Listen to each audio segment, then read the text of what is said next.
Hi friends, வணக்கம். இந்த வீடியோவில் பார்த்திங்கன்னா நம்ம சில ஓல்டு காயின்ஸ், அதாவது பிரிட்டிஷ் இந்தியாவில் நம்மளை ரூல் பண்ண மன்னர்கள் காலத்து காயினை தான் நான் காமிக்க போகிறேன். இது பார்த்திங்கன்னா 1/4 அணா குவாலியர் பிரின்ஸ்லே. நான் உங்களுக்கு ஜூம் பண்ணுறேன், பாருங்கள். தெரியுதுங்களா? நல்லா இருக்குல்ல? 1929, எத்தனை வருஷங்கள் முன்னாடின்னு பார்த்துக்கோங்க. அதுக்கப்புறம் இது 1/4 அணா. 1/4 அணால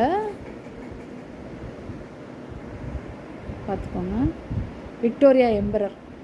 சரிங்களா? Victoria emperor. ஆக்சுவலாக இது ஹோல்டரில் போட்டு வச்சுருக்கு, அதனால் காயின் வெளியில் எடுத்துன்னு வச்சுக்கோங்களேன், அதனுடைய இது வேறு மாதிரி இருக்கும் வியூ. நல்லா இருக்கா? அதுக்கடுத்து பார்த்திங்கன்னா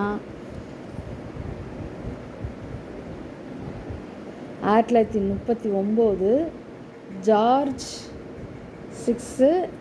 அதாவது இது பிரான்ஸ் மெட்டல். சரிங்களா? 1/2 பைஸ்.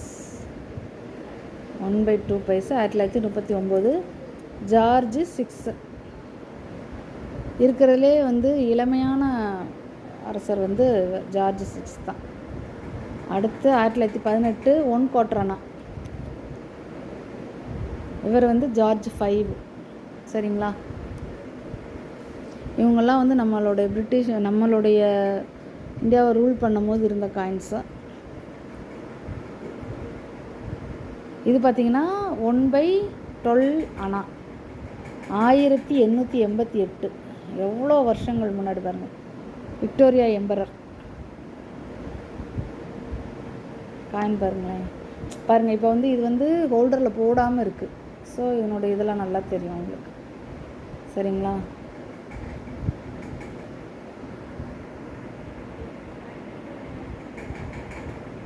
நல்லா தெரியுதுங்களா?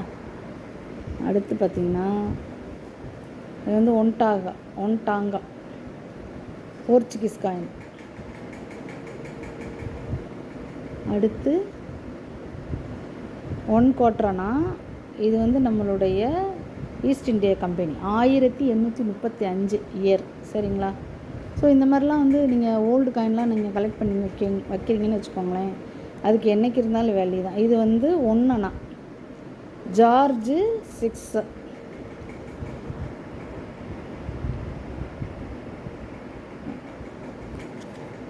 ம் 1943. சரிங்களா? 1943.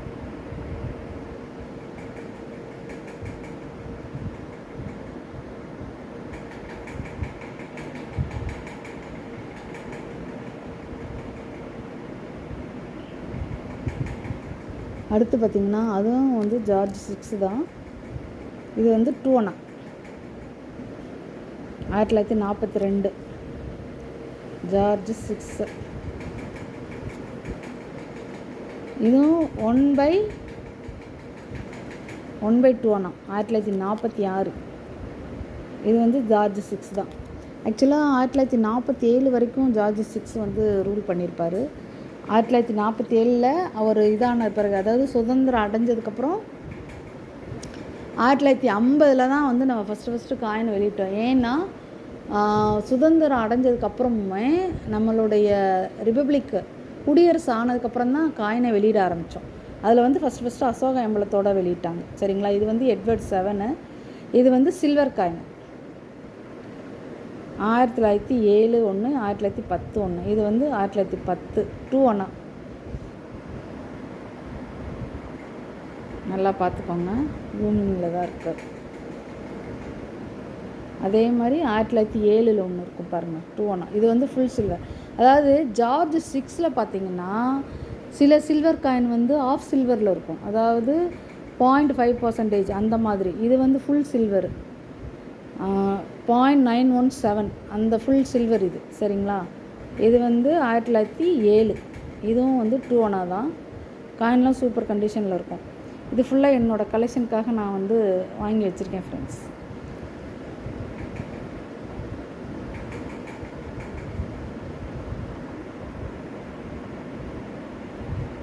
காயின் எவ்வளோ தெளிவாக இருக்குது பாருங்கள். ஆக்சுவலாக சில்வர் வந்து பொதுவாகவே பழைய சில்வர், அதாவது மன்னர் காலத்து காயினுக்கெல்லாம் வந்து எப்பயுமே வந்து வேல்யூ அதிகம், சரிங்களா? அதனால் நான் வந்து என்னோடய கலெக்ஷனுக்காக, நான் இதை சேல்ஸுக்காக வைக்கிறது இல்லை, கலெக்ஷனுக்காக நான் வச்சுருக்கேன்.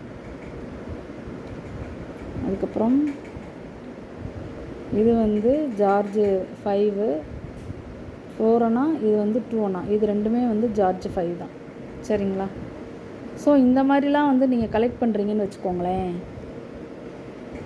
அதேமாதிரி ஹோல் பைஸ், இது வந்து ஜார்ஜ் 6 இது தான், சரிங்களா? இதில் வந்து ஆக்சுவலாக பார்த்திங்கன்னா இந்த இது இருக்கு இல்லையா, க்ரௌன்,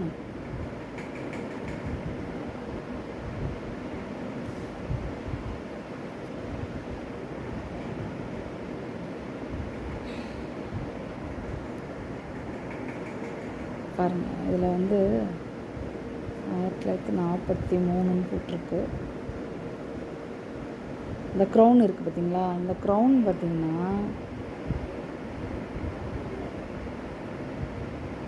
க்ரௌன் தெரியுதா? இந்த க்ரௌனில் வந்து 3 டைப் இருக்கும். ஃப்ளாட்டு, ரவுண்டு, ஹை க்ரௌனுன்னு 3 டைப் இருக்குது. என்கிட்ட இருக்கிறது வந்து ஹை க்ரௌனும் ஃப்ளாட் க்ரௌனும் இருக்குது, ரவுண்டு க்ரௌன் இல்லை, சரிங்களா? ஆனால் இருக்குது. இந்த இதில் 3 டைப் க்ரௌன் இருக்குது. இந்த மாதிரி நீங்கள் வந்து ஒரு காயின் கலெக்ட் பண்ணுறீங்கன்னா இந்த மாதிரி விஷயங்கள் அறிஞ்சு, அதாவது நாலேஜ் கேதர் பண்ணி இந்த மாதிரி பண்ணிங்கன்னா உங்களுக்கு வந்து கொஞ்சம் யூனிக்காக இருக்கும். இப்போ இதில் வந்து 3 க்ரௌன் இருக்குன்றது வந்து மோஸ்ட்லி வந்து தெரிஞ்சிருக்க வாய்ப்புகள் கிடையாது. ஏன்னா நம்ம நெட்டில் சர்ச் பண்ணும்போது தான் நமக்கு வந்து இந்த மாதிரி 3 க்ரௌன் இருக்குன்னு எனக்கே தெரிஞ்சுது. நான் 2 க்ரௌன் வச்சுருக்கிறேன், இன்னும் ஒரு இது மட்டும் என்கிட்ட இல்லை. ஸோ இந்த மாதிரிலாம் நீங்கள் பார்த்தீங்கன்னா, இந்த மாதிரி வித்தியாசமாக நீங்கள் கலெக்ட் பண்ணி வச்சிங்கன்னா உங்கள் ஆல்பத்துக்கே ஒரு நல்ல ஒரு யூனிக் கலெக்ஷனாக இருக்கும். இப்போ நான்லாம் அப்படி தான் பண்ணுறேன். அதாவது ஜார்ஜ் 5ல் என்ன இது, ஜார்ஜ் 6ல் என்ன இது, இந்த மாதிரிலாம். அதே மாதிரி பார்த்திங்கன்னா சில்வர் காயின், சில சில்வர் காயின், எல்லா சில்வர் காயினும் நான் வாங்குறதில்ல. பட் சில சில்வர் காயின் பார்த்திங்கன்னா கொஞ்சம் 1907 1910 அதெல்லாம் பார்த்திங்கன்னா எவ்வளோ வருஷங்களுக்கு முன்னாடி உள்ள காயின். ஸோ அந்த மாதிரிலாம் நான் வந்துட்டு பிரிட்டிஷ் இந்தியா காயினில் உள்ள சில்வர் காயின்லாம் சில காயின் நான் வாங்கி வச்சுருக்கேன், சரிங்களா? ஜார்ஜ் 6, எட்வர்ட் 7 அந்த மாதிரிலாம் வாங்கி வச்சுருக்கேன் நான். ஸோ இந்த மாதிரி வந்து யூனிக் கலெக்ஷனாக இருக்கும் போது உங்களுடைய ஆல்பம் வந்து எப்பயுமே வந்து ஒரு பொக்கிஷம் மாதிரி இருக்கும் ஃப்ரெண்ட்ஸ். இதை நீங்கள் அப்படியே நீங்கள் வந்துட்டு ஒன்றும் இல்லை, இதை வந்து ஹோல்டரில் இந்த மாதிரி எந்த வருஷம் அப்படின்னு சொல்லி போட்டு என்ன மெட்டல் அப்படின்னு போட்டு எழுதி வச்சிட்டிங்கன்னா, எந்த கிங் அப்படின்னு எழுதி வச்சிட்டிங்கன்னா, என்றைக்குமே வந்து ஒரு ஆல்பத்தில் வந்து போட்டு வச்சிட்டிங்கன்னா அதனுடைய இது வந்து என்றைக்குமே மாறாது. அப்படியே பல வருஷங்கள் ஆனாலும் ஒரு பொக்கிஷமாக அது வந்து பாதுகாப்பாக இருக்கும், சரிங்களா? ஸோ இதில் ஃபுல்லாக வந்து என்னுடைய ஓல்டு காயின் கலெக்ஷன் தான் நான் இதில் போட்டிருக்கேன். உங்களுக்கு இந்த மாதிரி காயின்ஸும் வேணும்னிங்கன்னா நான் வந்து பர்ச்சேஸ் பண்ணி தருவேன் ஃப்ரெண்ட்ஸ். வேணுன்னா சொல்லுங்கள், உங்களுக்கு எந்த மாதிரி காயின் வேணும்னு சொன்னிங்கன்னா நான் அந்த மாதிரி அதுக்கு தகுந்த மாதிரி காயின் நான் வாங்கி வந்து பர்ச்சேஸ் பண்ணி தருவேன், ஓகேங்களா? வேணுங்கிறவங்க கால் பண்ணி புக் பண்ணிக்கலாம். அதாவது இது வந்து என்னோடய கலெக்ஷன். உங்களுக்கு வேணும்னா இதில் எந்த காயின் வந்து உங்களுக்கு வேணும்னு நீங்கள் நினைக்கிறீங்களோ என்கிட்ட கால் பண்ணுங்கள், நான் வந்து உங்களுக்கு வந்து நான் வாங்கி தருவேன் ஃப்ரெண்ட்ஸ், ஓகேங்களா? தேங்க்யூ ஃப்ரெண்ட்ஸ், தொடர்ந்து சப்போர்ட் பண்ணுங்கள். தேங்க்யூ.